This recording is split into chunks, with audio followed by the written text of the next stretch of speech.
బావా, నన్ను క్షమించండి. పిల్లల్ని ఇంకా ఈ ఇంట్లో వాళ్ళకి దగ్గర చేయలేకపోయాను. మీకిచ్చిన మాట కోసం పెద్ద యుద్ధం చేయాల్సి వస్తుంది. ఇంకెప్పుడు ఈ కుటుంబం నన్ను అర్థం చేసుకుంటుంది? ఇంకెప్పుడు పిల్లల్ని దగ్గరికి తీసుకుంటుంది?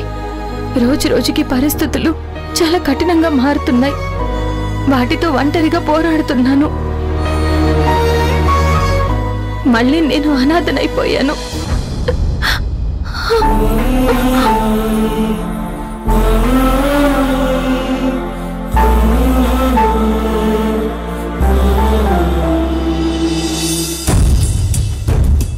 ఎందుకు మీరు ఇలా ఫీల్ అవుతున్నారు? మీకు నేనున్నాను. నేనుండగా మీరు అనాథ కాదు. ఆల్రెడీ చెప్పాను కదా, మీకెప్పుడు నేను అండగా ఉంటాను. మీరు ఇంకొకసారి ఒంటరి అని ఫీల్ అవ్వకండి. మీకోసం ఈ పాలు తీసుకొచ్చాను, తాగండి. స్వీటీ ట్రీట్మెంట్ ఆగిపోయిందని మీరేమీ తినుండరు. కాస్త ఈ పాలైనా తాగండి. వద్దండి. అలా అనకండి ఝాన్సీ గారు. మీరు ఏమీ తీసుకోకపోతే ఎలాగండి? నీరసం వస్తుంది, మళ్ళీ మీరు సిక్ అవుతారు. అప్పుడు స్వీటీ ఇంకా డల్ అయిపోతుంది. మీకోసం కాకపోయినా స్వీటీ కోసమైనా తాగండి. తీసుకోండి. గౌతమ్ గారు, తీసుకోండి, తాగండి.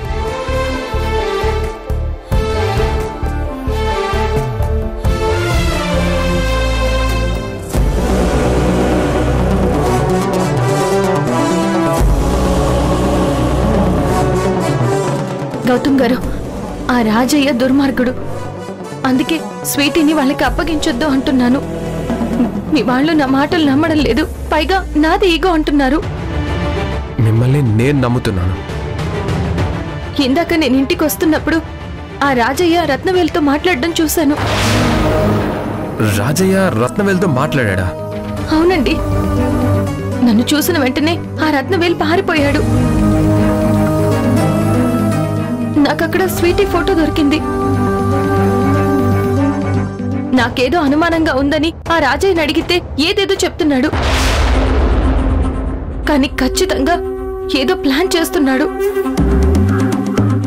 ఆ రత్నవేలు ఎలాంటి వాడో మీకు తెలుసు కదా? తెలుసండి.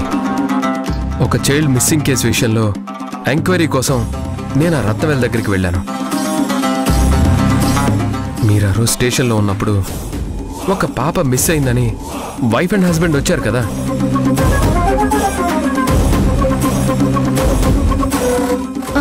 అవునండి, గుర్తుంది.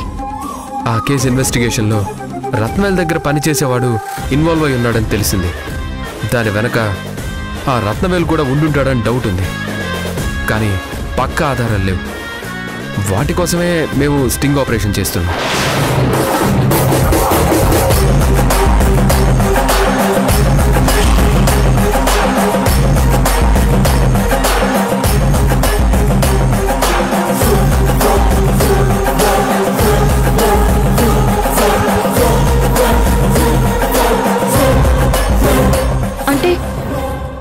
రాజయ్య రత్నవేలుతో కలిసి ఏదో చేస్తున్నాడు. నాకు చాలా భయంగా ఉందండి. ఝాన్సీ గారు, మీరేం వరీ అవ్వకండి. పక్కా ఎవిడెన్స్తో ఆ రత్నవేలు పట్టుకునే పనిలో ఉన్నాం. కానీ ఇప్పుడు మనకి స్వీటీ ట్రీట్మెంట్ ముఖ్యం. ముందు స్వీటీ ట్రీట్మెంట్ జరిగేలా చూద్దాం. ఆ తర్వాత ఆ రాజయ్య రత్నవేల్ని పక్కా ఆధారాలతో పట్టుకొని అరెస్ట్ చేద్దాం. ముందు మీరు కేసు విత్డ్రా చేసుకోండి.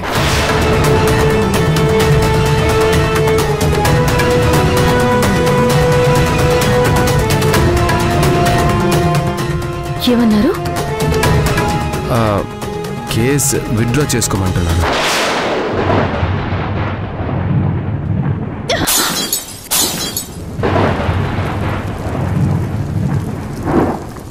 ఝాన్సీ గారు, మాట్లాడకండి. మీరు మీ వాళ్ళందరూ కూడా బలుక్కుని స్వీటీని ఏం చేద్దాం అనుకుంటున్నారు? అది కాదండి, నేను చెప్పేది కాస్త ఆలోచించండి. ఏం ఆలోచించాలి? మీరు ఏం చెప్తున్నారో మీకైనా అర్థం అవుతుందా? ఆ రాజయ్య గురించి అన్ని తెలిసిన మీరు కూడా ఇలా చెప్పడం ఏంటో నాకైతే అసలు అర్థం కావడం లేదు. అంటే రేపు నేను కేసు ఓడిపోతానని మీరు కూడా అనుకుంటున్నారా? అదేం లేదండి. మరైతే ఎందుకు ఇలా మాట్లాడుతున్నారు? స్వీటీ కోసం అండి. ఇప్పుడు మనకి స్వీటీని కాపాడుకోవడం కంటే వేరే ఏది ముఖ్యం కాదు. అందుకే కేసు విత్డ్రా చేసుకొని రాజయ్య వాళ్ళ సహకారంతో స్వీటీకి ట్రీట్మెంట్ చేయిద్దాం. తన ప్రాణాలు కాపాడుకోవాలంటే ఇంతకన్నా మరో ఆప్షన్ లేదు. ఇక చాలా ఆపుతారా?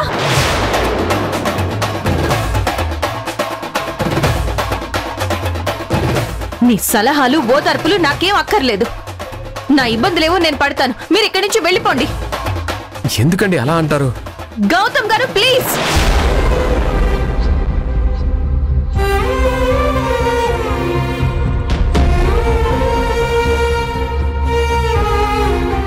నేను ఇలాగే ఉంటాను, అస్సలు మారను. మీరు వెళ్ళండి.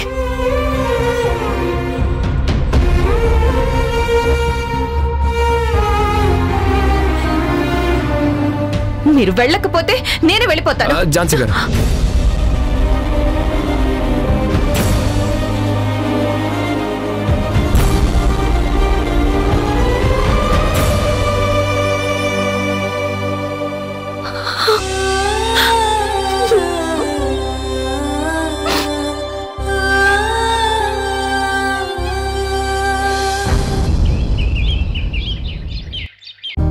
అక్క, మేము కోర్టు దాకా పోయొస్తాం.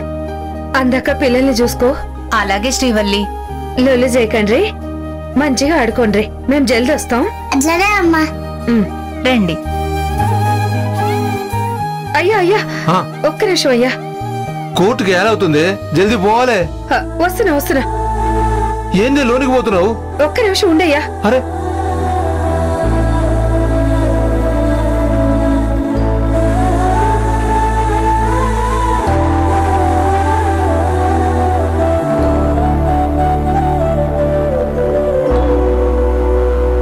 కట్టమైసమ్మ, గుట్టపోచమ్మ, ఎల్లమ్మ, గీ దినం తీర్పు మా వైపే మొగ్గు సుప్పాల. నా బిడ్డని మీరే కాపాడాల. గది మంచిగుండాల. అవు బిడ్డ మంచిగుండాలి. గప్పుడే రత్నవేలైనా దుబాయ్ షేక్ అయినా పైసలు ఇస్తారు. ఇక నేను దుబాయ్కి పోయి దుకాణం పెడతా. గా తల్లి మనల్ని చల్లగా చూస్తుంది కానీ నువ్వు రావే.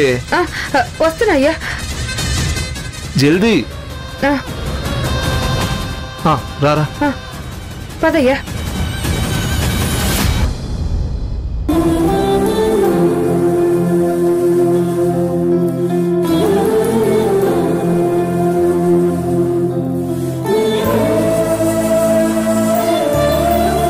ఝాన్సీ, స్వీటీకేం కాదు, అంతా మంచి జరుగుతుంది. ముందు హారతి తీసుకో.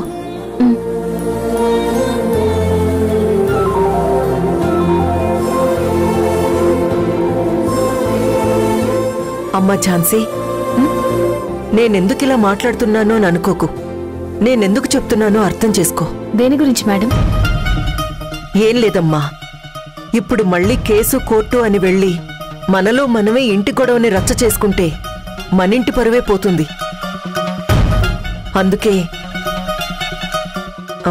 దయచేసి నువ్వు కేసు విత్డ్రా చేసుకోవాలా?